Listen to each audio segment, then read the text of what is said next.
Ensuite, le dossier 5. Courage, on y est presque. Donc, monsieur T, 60 ans, non-fumeur. Il a une hypercholestérolémie et une gonarthrose sévère avec 2 comprimés de Voltaren tous les jours. Il vient en consultation avec une odynophagie qui est apparue la veille. Il a de la fièvre, il a mal aux oreilles, la palpation cervicale est normale, l'autoscopie est normale. L'examen oropharyngé est devant toi. Quel diagnostic tu évoques? C'est une angine aiguë érythématopultacée. Oui, très bien. Et donc, l'autalgie, t'en fais quoi? C'est pas un piège. C'est l'augmentation de pression dans... Oh oui, non, c'est pas d'expliquer, c'est hyper compliqué. C'est une otalgie réflexe. Hein. Oui. C'est une otalgie de cause non otologique. Donc, c'est la question d'après d'ailleurs. Comment expliquez-vous l'otalgie bilatérale? J'ai oublié. Je pense que c'est une otalgie réflexe. Félicitations.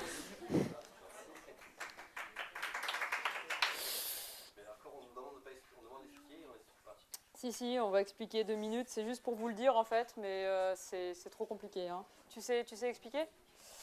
Alors, en fait, la région de l'oreille, elle est innervée par plein de nerfs différents, et la région du tympan, elle est innervée aussi. S'il vous plaît, les moustiques, j'ai compris qu'ils vous énervaient, mais bon.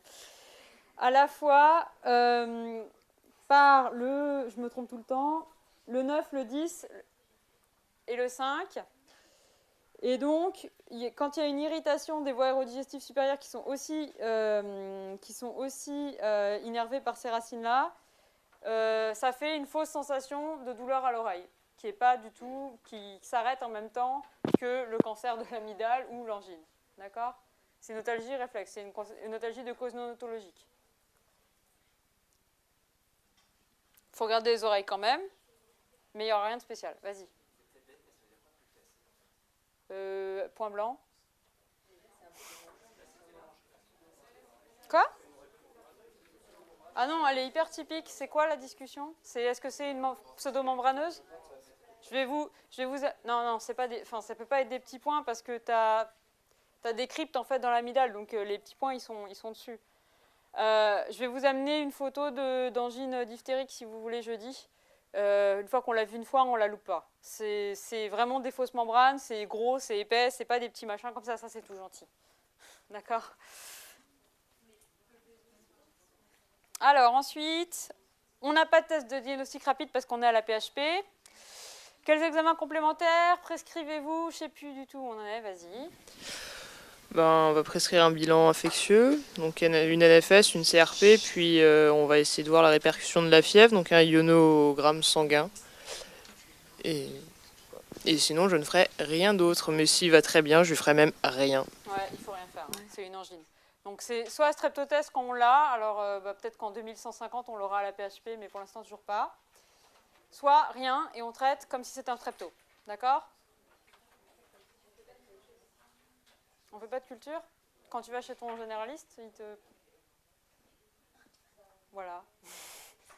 Mais c'est une angine, c'est juste une angine. On fait rien. Si on a le...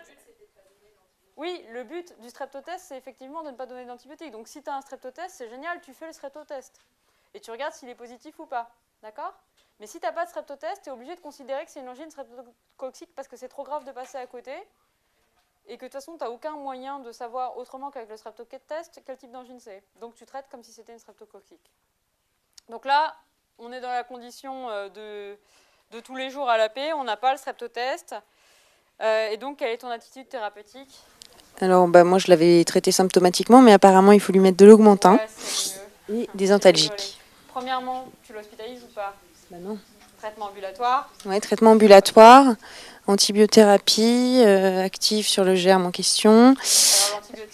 J'ai mis augmentin, 5 jours. Amoxicilline. On met de l'augmentin, mais les recommandations de bonne prescription, c'est Auracilline, ça suffit, donc c'est vrai que c'est mieux. Voilà. Ok. Et puis, ton traitement symptomatique, il est... Antalgique, chimie. Antalgique, tu mets quel type d'antalgique? Palien. Voilà. Ouais. Ok. Tu mets anti-inflammatoire? Non, il en a déjà en plus. Oui, en plus, il en a déjà. Vas-y. Bah ouais, on les arrête pas là, on les arrête pas à ce niveau-là. Parce que il y a tellement peu de risques qu'il fasse un phlegmon, enfin normalement dans la vraie vie il n'en fait pas, sur ça, et il va être tellement invalidé par sa gonarthrose, du coup il va pas aller chercher, comme il va avoir mal au genou, il va pas aller chercher son neuracine, ça c'est sûr, enfin bref. Donc tu les arrêteras pas à ce moment-là.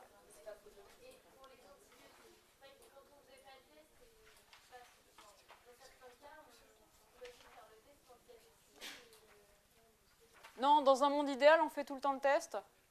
Quand on l'a, en fait, mais bon, à la paix, on l'a pas. Et tu n'as aucun moyen de savoir si c'est un strepto clinique. Non.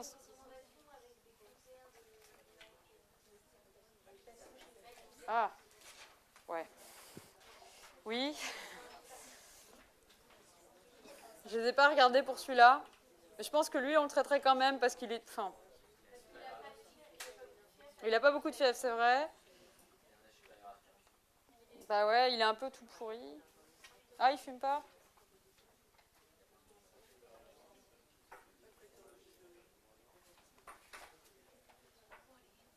Bon. Je vais re-regarder pour remettre le cas un peu mieux, je te dirai jeudi. Mais lui, comme ça, vu de nez, je pense qu'on le traite, mais je ne me souviens plus de tous les critères. Donc, pour justifier ça comme il faut, je te dirai ça jeudi. Chut, chut. Ensuite, on le surveille, machin, ok. Donc, il revient, essayer de faire moins de bruit, c'est presque fini.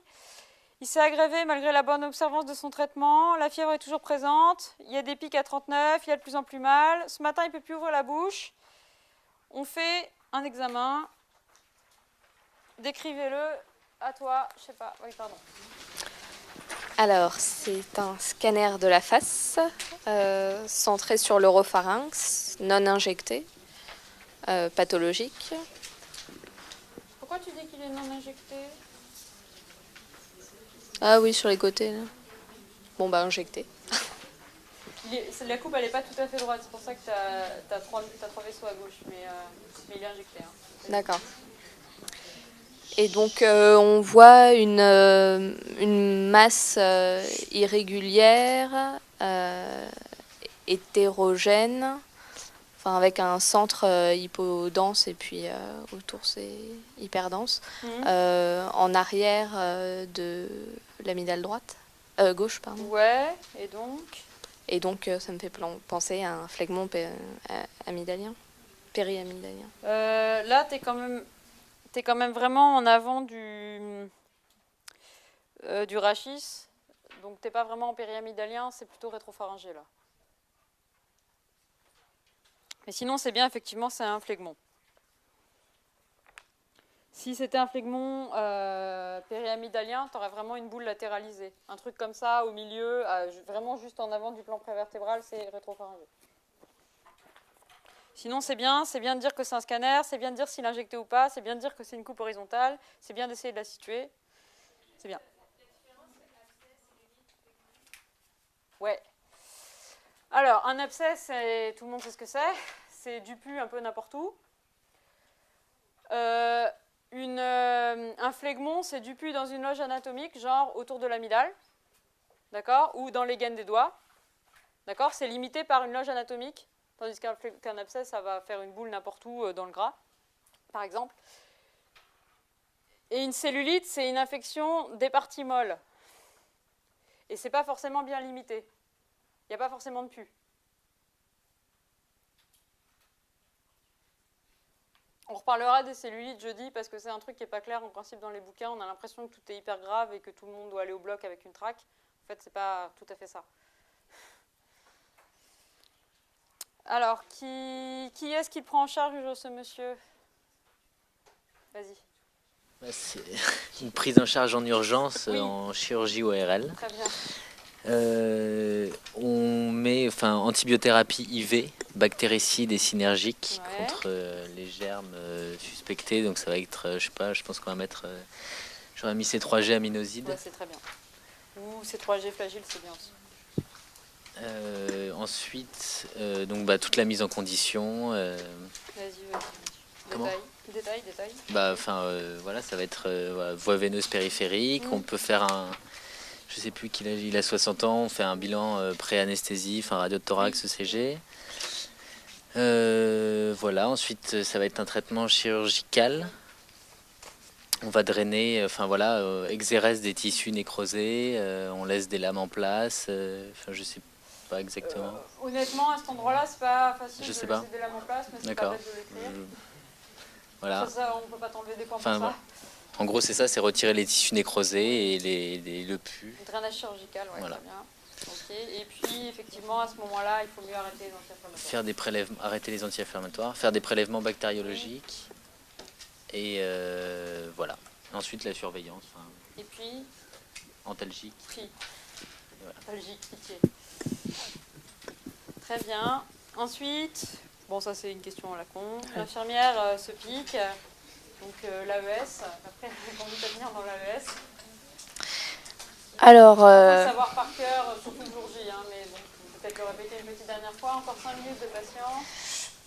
donc il faut faire une déclaration d'accident du travail, prélever le patient et l'infirmière afin de connaître le statut sérologique.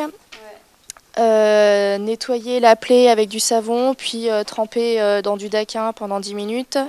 Puis ensuite, suivant l'évaluation du risque du patient, on peut entamer une... Enfin, si le patient est sujet à risque, on peut le médecin du travail ou aux urgences. Ouais. Ou faut que tu écrives que tu demandes l'avis au médecin du travail ou à l'infectiologiste des gardes. Enfin, elle va consulter. Voilà.